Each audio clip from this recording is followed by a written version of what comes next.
దేవునికి మహిమ. నీతికి సమాధానానికి రాజైన మన ప్రభువైన యేసుక్రీస్తు నామమున మీకందరికీ వందనములు. మన ప్రజాస్వామ్య దేశంలో మనకివ్వబడిన హక్కులలో ఒకటి మన ఓటు ద్వారా మనకు నచ్చిన వారిని మనపై అధికారులుగా ఎన్నుకోవటం. ఒక్కరి ఓటు వలన ఏ అధికారి అధికారాన్ని చేపట్టరు. అధికారం అనేది దేవుని ఇష్టాన్ని బట్టి, ప్రభు నిర్ణయాన్ని బట్టి ఉంటుంది. ప్రభు నిర్ణయాన్ని బట్టి ప్రజలందరి ఇష్టంగా మారి ఓటు అనేది వేయబడుతుంది. అత్యధికమైనటువంటి మెజారిటీ అనేది దేవుని నిర్ణయాన్ని బట్టి దేవుడు ఎవరికి అధికారాన్ని ఇస్తారో వారు మాత్రమే ప్రజలను పాలించే అధికారులుగా నియమింపబడతారు. దేవునికి మహిమ కలుగునుగాక. ప్రార్థించండి. అందరికీ మేలు క్షేమము కలిగేటటువంటి న్యాయమైన పాలన రావాలని ప్రార్థించండి. అందరికీ మేలు జరగాలని, అందరూ బాగుండాలని, రాజ్యాంగబద్ధమైన న్యాయమైన పాలన జరగాలని కోరుకుని ఓట్ చేయటమే సరైన ఓటింగ్. ఈ యొక్క సమయంలో ఈ యొక్క అధికారం యొక్క ఈ భౌతిక పరమైనటువంటి పాలన అధికారాలు అనేవి ఎలా ఉన్నాయో అలాగే ఆధ్యాత్మికంగా కూడా అధికారాలు, రాజ్య పాలన అనేటటువంటివి ఉన్నాయి. ఈ యొక్క విషయాలను మాట్లాడటానికి మేము ముందుకు రావటం అనేది జరిగింది. ఆ యొక్క విషయాలు ఏమిటో మనము ఈ యొక్క సమయంలో వివరించుకుందాము. గత వీడియోలో చెప్పినట్లుగా మానవుని యొక్క జీవితం రెండు విషయాల మధ్య కొనసాగుతూ ఉంటుంది. దేవుడు, దుష్టుడు అనేటటువంటి ఈ రెండు విషయాల మధ్యనే మానవుని యొక్క జీవితం కొనసాగుతూ ఉంటుంది. ఈ రెండు అధికారాల మధ్యనే మానవుని యొక్క జీవితం అనేది కొనసాగుతూ ఉంటుంది. ఈ యొక్క అధికారం అనేది బైబిల్ గ్రంథంలో మనం చూసినట్లయితే దుష్టుని గురించి లోకాధికారి అని రాయబడి ఉన్నది. యేసుప్రభు వారు కూడా ఈ యొక్క రాజ్యము మీ మధ్యకు వచ్చి ఉన్నది, అది మీ మధ్యనే నిలిచి ఉన్నది అని యేసుప్రభు వారు మాట్లాడుతూ ఉంటారు. రాజ్యాన్ని గురించి మాట్లాడుతూ ఉంటారు. మనుష్య కుమారునికి పాపములను క్షమించుటకు అధికారం ఇవ్వబడింది అని మనం లేఖన భాగాలలో చూస్తాం. అధికారము, రాజ్యము అనేటటువంటి మాటలను మనం చూస్తాం. యేసుప్రభు వారు యోధా గోత్రంలో దావీదు రాజులైనటువంటి వంశంలో రాజకుమారుడుగా జన్మించాడు అని ఆయన వంశావళిని గురించి మనం చదువుతూ ఉన్నప్పుడు యేసుప్రభు వారు రాజరికానికి చెందినటువంటి వ్యక్తిగా ఈ భూలోకంలో జన్మించారు. లోకాధికారిగా దుష్టుడు ఉన్నాడు. యేసుప్రభు వారు పాపాన్ని క్షమించి పరిశుద్ధులుగా చేయటానికి అధికారిగా నియమింపబడి ఉన్నారు. ఈ రెండు అధికారాల మధ్యనే మానవుని యొక్క జీవితం అనేది ఆధ్యాత్మికంగా మనకి కనిపించని అధికారాల మధ్య కొనసాగుతూ ఉంటుంది. ఈ యొక్క లోకంలో మనం చూసుకుంటే కొన్ని విషయాలను మనం గనక పరిశీలనగా చూసుకుంటే అది ఆధ్యాత్మికంగా ఎలాగూ జరుగుతుందో అనేటటువంటి విషయాలను ఈ యొక్క సమయమందు ముఖ్యంగా 3 పాయింట్లుగా ఈ యొక్క సమయమందు మనం ధ్యానించుకుందాము. ఈ యొక్క భౌతిక పరమైనటువంటి భూమి మీద ఈ యొక్క అధికారం అనేది ఎలా కొనసాగుతూ ఉంటుంది అంటే, మొదటిగా మనకి ప్రచారము అనేది మనం చూస్తాం. ప్రజలను పాలించాలనుకున్నటువంటి వారు ఒక పార్టీగా దానిని నియమించుకుని అది ప్రజల మధ్యకు ప్రచారం అనేది ఎలా జరిగిస్తూ ఉంటారో అలాగే ఆధ్యాత్మిక జీవితంలో క్రీస్తును గూర్చినటువంటి ప్రచారం అనేది, దుష్టుని గురించినటువంటి ప్రచారం అనేది కూడా ఉంటుంది. ఈ యొక్క భాగంలో ప్రభువారు ఆయన ఎన్నుకున్నటువంటి వాటిని ప్రచారం జరిగించటము, దుష్టుడు వాడికి ఆలోచనలకు అనుగుణంగా వాడు నియమించుకున్నటువంటి వాటిని ప్రచారం జరిగించటం. ప్రభువారు ఆయన యొక్క ఉద్దేశాలను ఎలా ప్రచారం చేయాలనుకుంటారు అంటే సువార్త ప్రకటింపబడుట ద్వారా ఆయన యొక్క ఉద్దేశాలను ప్రచురితం చేయాలనుకుంటారు. అది ఎలాగూ అనంటే ఎక్కువగా సువార్త కూడికలు, వీధి సువార్తల ద్వారా వర్తమానములు అనేక రకాలుగా ప్రజల మధ్యకి వెళ్ళటం ద్వారా ఆయన యొక్క ఉద్దేశాలను ఆయన బయలుపరుచుచూ ఉంటారు. అపవాది కూడా మరి వాడి ఉద్దేశాలను ఎలా బయలుపరుస్తూ ఉంటాడు? వాడి ఉద్దేశాలను ఎలా బయలుపరుస్తాడంటే, ముఖ్యంగా మనం చూసినట్లయితే సినీ రంగం ద్వారా వాడు బాగా అభివృద్ధి చెందుతూ ఉన్నాడు. ఎలాగూ అంటారా, సువార్త మహాసభలు అన్నటువంటి వాల్ పోస్టర్ ఉన్న పక్కనే ఒక సినిమా వాల్ పోస్టర్ కూడా ఉంటుంది. సినిమా వాల్ పోస్టర్ ఉన్నటువంటి చోటే సువార్త మహాసభలు అనేటటువంటి వాల్ పోస్టర్ కూడా ఉంటుంది. ఇలాగన చూసుకున్నట్లయితే ఈ యొక్క ఆధ్యాత్మిక అధికారం యొక్క ప్రచారములు అనేటటువంటివి ఈ రెండిటి ద్వారా ఎలా జరుగుతున్నాయో చూడండి. ప్రచారం అనేది చాలా ముఖ్యంగా ఉంది. ఆ ప్రచారం అనేది ఈ రెండిటి ద్వారా ఎలా జరుగుతున్నాయో చూడండి. దేవుని యొక్క ఉద్దేశంలో ముఖ్యమైనవిగా ప్రేమ, పాపక్షమాపణ, నిత్య జీవము. అపవాది యొక్క ఉద్దేశాలు ఏమిటి? ప్రేమ. సినీ రంగం ద్వారా వాడు కూడా కనపరిచేది ఏంటి? ప్రేమే. ఆ ప్రేమ ఎలాంటిది? పాప సంబంధమైన ప్రేమగా ఉంటుంది. ద్వేషాలను చూపిస్తూ ఉంటాడు వాడు. ఇంకా అనేక రకమైనటువంటి ఫన్నీలుగా ఒకరిని వెక్కిరించుట ద్వారా ఆనందించుట అనేటటువంటి ఇలా అనేకముగా ఇంకా ఎన్నో ఉంటూ ఉంటాయి. ఈ జీవితమే సంతోషంగా ముగించేసేదే జీవితం అంటూ వాడు కనపరుస్తూ ఉంటాడు ప్రజల మధ్య. తర్వాత జీవితాన్ని మరుగున పెట్టేస్తూ తర్వాత ఏమీ లేదు, ఇక్కడ ఉన్నంతకాలమే ఆనందంగా బ్రతకాలి అనేది వాడి ప్రచారంలో ముఖ్య ఉద్దేశంగా కనపడుతూ ఉంటుంది. ఇలా ప్రచారం అనేది ఆధ్యాత్మికంగా ఈ రెండు అధికారాలు ఇవి ప్రచారాలు అనేవి ఇలా జరుగుతూ ఉంటున్నాయి. ప్రచారం తర్వాత ఇంకా నెక్స్ట్ ఏం జరుగుతుంది? అధికారం. ఓటింగ్ జరుగుతుంది. ఓటింగ్ ద్వారా ఒక అధికారం అనేది ఒక అధికార పార్టీగా ఒక పార్టీ అనేది రావటం అనేది జరుగుతుంది. అయితే ఈ అధికార పార్టీ అనేది మన ఆంధ్రాకి చూసుకుంటే ఎవరైనా ఒక్కరు మాత్రమే ఉంటూ ఉంటారు. తర్వాత మరికొంతమంది ఉంటారు. ఇక ఒక రాష్ట్రానికి ఒక దేశానికి ముఖ్యమైన వారుగా ఒకరు కనపడుతూ ఉంటారు. అయితే ఇప్పుడు ఈ ఆధ్యాత్మిక జీవితంలో ఈ యొక్క అధికార పార్టీ అనేది ఎలా ఉంటుంది?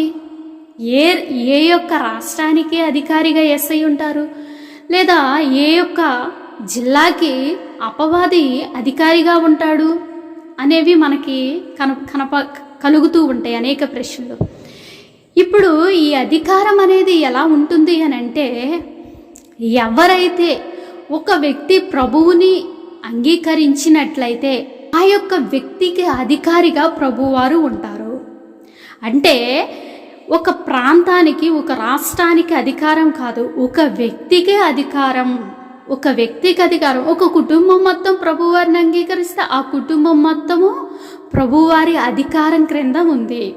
ఒక మండలము, ఒక జిల్లాను, ఒక ప్రాంతము మొత్తం ప్రభువారిని అంగీకరిస్తే ఈ ప్రాంతము అంతా క్రీస్తు అధికారం క్రింద ఉంది. ఒక్కొక్క ప్రాంతాలు ప్రభువుని అంగీకరించని ప్రాంతాలు ఉంటాయి. అప్పుడు అవి ఏ అధికారం కింద ఉన్నట్లు? అపవాది యొక్క అధికారం క్రింద ఉన్నట్లు, అపవాది పార్టీలో ఉన్నట్లు. ప్రభువుని అంగీకరించినటువంటి ప్రాంతాలు, కుటుంబాలు, వ్యక్తి కూడా ప్రభు అధికారం క్రింద ఉన్నట్లే. ప్రభువుని అంగీకరించినటువంటి ప్రతి ప్రాంతము అపవాది యొక్క పార్టీలో ఉన్నట్లే. ఇలాగున ఏ యొక్క పార్టీ అనేది అధికారంలోకి వచ్చిందని చూస్తే ఎంతమంది ప్రభువుని అంగీకరిస్తారని సంఖ్యను బట్టి అధికారం అనేది సంఖ్యను బట్టి ఎవరికి వారి వ్యక్తిగత జీవితాన్ని బట్టి ప్రభువారి అధికారము లేక దుష్టుని యొక్క అధికారం అనేది కొనసాగుతూ ఉంటుంది. ఇలా ఉంటూ ఉంటుంది. ఇక తర్వాత 3వ పాయింట్గా కనుక చూసుకున్నట్లయితే విమర్శలు. ఈ 3 పాయింట్లనే నేను ఎక్కువ సమయం ముందు తీసుకున్నానండి.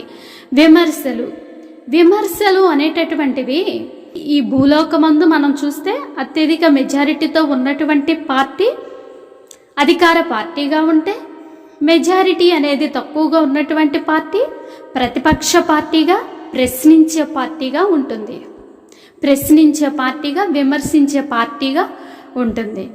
ఈ యొక్క ఆధ్యాత్మిక జీవితంలో కూడా దేవుని పిల్లలుగా ఉంటున్నటువంటి వారిని ప్రతిపక్ష పార్టీ అయినటువంటి అపవాది ఎప్పుడు విమర్శించటానికే సిద్ధంగా ఉంటాడు.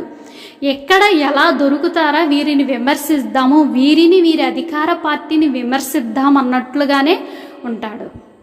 ఒక యోగు జీవితాన్ని చూసుకున్నట్లయితే ప్రభువారు దేవాతి దేవుడు అంటారు, యోబును చూసావా, నా అధికారం కింద ఎంత గొప్పగా ఉన్నాడో అని అపవాదితో, శత్రువుతో అన్నప్పుడు అబ్బో అంటూ విమర్శిస్తూ ఉన్నాడు. ఓ నువ్వు కంచి వేసావు కాబట్టి నీతిగా ఉన్నాడు, లేకపోతే నీతిగా ఉండలేడు కదా అని అంటూ విమర్శిస్తున్నాడు. అంటే విమర్శలు, ప్రశ్నలతో ఎప్పుడు ఈ ఆధ్యాత్మిక యొక్క రాజ్యాలు కూడా కొనసాగుతూనే ఉంటాయి. ఈ యొక్క విమర్శిస్తూ ఉంటున్నాడు. అపవాది ఎప్పుడు విమర్శిద్దామా అని కూర్చుంటాడు. ప్రభువారేమో ఎప్పుడు ఘనంగా గొప్పగా చెప్పుకుందామని ప్రభువారు చూస్తూ ఉంటారు. అధికార పార్టీ ఏదైనా చిన్న తప్పు చేస్తే ప్రతిపక్ష పార్టీ వెంటనే ప్రశ్నిస్తుంది. ప్రతిపక్ష పార్టీ తప్పు చేసినా అధికార పార్టీ ప్రశ్నిస్తూ ఉంటుంది. ఇలా గనక చూసుకున్నట్లయితే అధికార పార్టీ అనేది ప్రభువారు దేవాతి దేవుడు, ఎక్కడ ఎటువంటి తప్పిదములు అనేవి చేయరు. మానవులైనటువంటి వారి యొక్క తప్పిదాలను ఎప్పుడు అపవాది, దుష్టుడు, ప్రతిపక్ష పార్టీగా ఉన్నటువంటి వాడు ఎప్పుడు విమర్శిస్తూ ప్రశ్నిస్తూ ఉంటాడు. దేవుని పిల్లలంట, దేవుని కుమారులంట, చూడు ఎలా ఉన్నారో అంటూ వాడెప్పుడు విమర్శిస్తూనే ఉంటాడు. ఇప్పుడు ఈ యొక్క భాగంలో మనము ప్రచారం అనేది చూసాము, అధికార పార్టీ అనేది చూసాము, విమర్శించుట అనేది చూసాము. ఈ మూడింటి విషయాలను బట్టి మనకి ఇక్కడ స్పష్టం అవ్వాల్సింది ఏమిటి అనంటే, ఆధ్యాత్మికంగా కూడా రెండు అధికారాల మధ్య మన యొక్క జీవితం అనేది కొనసాగుతూ ఉన్నది అనేటటువంటి విషయాలను మనము గమనించవలసినటువంటి వారిగా ఉన్నాం. అందుకొరకు ఈ విషయాలను మీ ముందు తేటపరచడం అనేది జరుగుతూ ఉన్నది. బైబిల్ గ్రంథంలో మనం చూస్తున్నాం, అపవాది అధికారిగా ఉన్నారు, యేసుప్రభు వారు కూడా అధికారిగా, రాజ్యము అధికారిని అని చెప్పుచూ ఉన్నారు. మనము ఈ రెండు అధికారాల మధ్య, ఆధ్యాత్మికంగా కంటికి కనిపించినటువంటి రెండు అధికారాల మధ్య మన యొక్క జీవితం అనేది కొనసాగుతూ ఉంటుంది. ఈ యొక్క విషయాలను మనం గమనించి భౌతిక పరంగా ఎలా జరుగుతున్నాయో ఆధ్యాత్మికంగానూ అలాగే జరుగుతాయని మనం గమనించి దేవుని పిల్లలంగా మనము దేవునికి ఘనతను, మహిమను తెచ్చేవారిగా ఉండాలి. మనము ఎప్పుడు ఓటింగ్ విషయంలో ఓట్ చేసి ఎప్పుడైనా బాధపడతామా భౌతిక పరంగా? ఒకవేళ బాధపడేటటువంటి పరిస్థితులు ఒకవేళ ఉండొచ్చు. అలాగున మన ఆధ్యాత్మిక జీవితంలో అలా మనం ఎప్పుడు బాధపడకూడదు. మనం ఓట్ చేసాము అనంటే ఇక బాధపడవలసినటువంటి దే అక్కర్లేదు. మన దేవుణ్ణి బట్టి మనం ఎప్పుడు సంతోషంగా ఉంటూ ఆయన ఇష్టాలను మనం నెరవేర్చే పిల్లలంగా ఉండాలి. దుష్టుణ్ణి మనం ఎప్పుడు కనిపెడుతూ జయించే వారిగా ఉండాలి. మన దేవునికే ఘనతను, మహిమను తెచ్చేటటువంటి పిల్లలంగా మనము ఉండాలి. ఇక చివరిగా కొన్ని విషయాలను మనము తెలుసుకుని ఈ యొక్క మాటలను ముగించుకుందాం. ఏ పార్టీ అయినా ప్రజల కొరకు, ప్రజలందరికీ మేలు చేసే పార్టీగానే ఆవిర్భవిస్తాయి. తర్వాత స్వార్థము, స్వలాభంతోనే నడుచుకునేవి చాలా ఎక్కువగా ఉంటాయి. ప్రజలకి మేలు చేసేవి చాలా తక్కువగా, అరుదుగా కనబడుతూ ఉంటాయి. మన దేవుని అధికారాన్ని గనక మనం చూసినట్లయితే స్వార్థము, స్వలాభము లేనటువంటి అధికార పార్టీగా మన ప్రభువైన యేసుక్రీస్తు వారి పార్టీ ఉన్నది. దేవునికి స్తోత్రం కలుగునుగాక. ఈ లోకంలో ఇంకా మనం చూసుకున్నట్లయితే, ఈ లోకంలో మనం ఓట్ చేసిన తర్వాత అధికారం వలన మనకి సంతోషం ఉంటుంది, కొన్నిసార్లు బాధ అయినా మిగులుతూ ఉంది. అప్పుడు అనుకుంటాము, చాలామంది అనుకునేటటువంటిది ఏంటంటే, అరే నేను చాలా పెద్ద తప్పు చేశాను, నాకు ఇవ్వబడిన అవకాశాన్ని ఎందుకు నేను ఇలా చేశాను, నా యొక్క 5 ఏళ్ల భవిష్యత్తుని ఎందుకు ఇలా పాడు చేసుకున్నాను అంటూ చాలామంది బాధపడుతూ ఉంటారు. వారికి మాత్రము ఓటు వేయకూడదు. నెక్స్ట్ టైం నాకు మరలా అవకాశం వస్తుంది, నెక్స్ట్ ఈ 5 ఇయర్స్ గడిచిన తర్వాత లేదా ఈ 3 ఇయర్స్ గడిచిన తర్వాత నాకు మరలా అవకాశం వస్తుంది, నెక్స్ట్ మాత్రం వారికి మాత్రం నేను ఓటు వేయకూడదు, తప్పు చెయ్యకూడదు అని అనుకుంటూ ఉంటారు. 5 సంవత్సరాలకు ఒక్కసారి మనకి అవకాశం అనేది ఇవ్వబడుతుంది.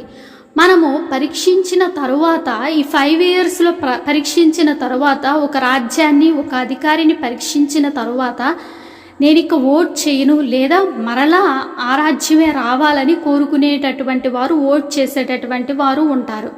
ఇక్కడ మనం గమనించవలసింది ఏమిటంటే 5 సంవత్సరాలకు ఒకసారి మనకు అవకాశం అనేది ఇవ్వబడుతుంది. మనకి నియమింపబడిన అధికారి చెడ్డవారైనా మార్చుకోవడానికి, మంచివారినైనా అలాగే స్థిరపరచుకోవడానికి 5 ఇయర్స్కి మనకు అవకాశం అనేది ఇవ్వబడుతుంది. ఇక్కడ ముఖ్యంగా మనం గమనించుకోవాల్సింది ఏమిటి అని అంటే ఆధ్యాత్మిక జీవితంలో మన ఆత్మ సంబంధమైన జీవితానికి సరైన ఓటింగ్ చేయాలి. సరైన ఓటింగ్ గనక చెయ్యకపోతే ఈ జీవితానికి మరొక అవకాశం అనేది ఉండదు. మరొక అవకాశం అనేది ఏది ఉండదు. మన ఆత్మకు దైవం ఎవరు, మనకి రక్షణ ఎక్కడ దొరుకుతుంది, మనకి పాప విమోచన ఎక్కడ, మనకి నిత్యత్వం ఎక్కడ అనేవి మనము జాగ్రత్తగా గమనించి ఓట్ చేసుకోవాలి. మరలా అవకాశం అనేది ఉండదు. కాబట్టి నీ యొక్క ఒక్క ఓటే నీకు నచ్చిన అధికారిని ఇస్తుంది. నీ ఓటే నీకు విజయాన్ని తెస్తుంది. దేవునికి మహిమ. ఆమేన్.